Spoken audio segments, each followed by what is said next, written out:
Shrimati K Rama. Sir, നിലവിലുള്ള insurance പദ്ധതി എല്ലാ മത്സ്യത്തൊഴിലാളികൾക്കും ഒരുപോലെ ലഭ്യമാവുന്നില്ല. പല നിബന്ധനകൾ അതിനകത്ത് പ്രശ്നങ്ങൾ ഉണ്ടാക്കുന്നുണ്ട്. കടലിൽ വെച്ച് അറ്റാക്കോ മറ്റ് സ്ട്രോക്കോ ഉണ്ടായിട്ട് മരണപ്പെടുന്ന ആളുകൾക്കാണെങ്കിൽ ഈ ഇൻഷുറൻസ് ലഭിക്കില്ല. ഡോക്ടർ അറ്റാക്ക് ആണെന്ന് സർട്ടിഫൈ ചെയ്ത് കഴിഞ്ഞാൽ അവർക്ക് ഒരു തരത്തിലുള്ള ആനുകൂല്യങ്ങളും ലഭ്യമാകുന്നില്ല.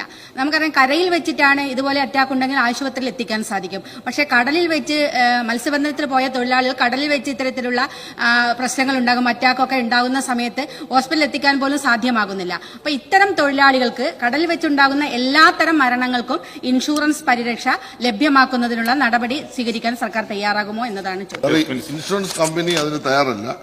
നമ്മൾ ഈ ഗവൺമെന്റ് വന്ന ശേഷം പല ഘട്ടങ്ങളിലായി അവരുമായിട്ട് ചർച്ച ചെയ്തു. ഹാർട്ട് അറ്റാക്ക് അടക്കമുള്ള ചില അപകടങ്ങൾ മൂലം മരണപ്പെട്ടാൽ അവർ പൈസ കൊടുക്കാൻ തയ്യാറല്ല.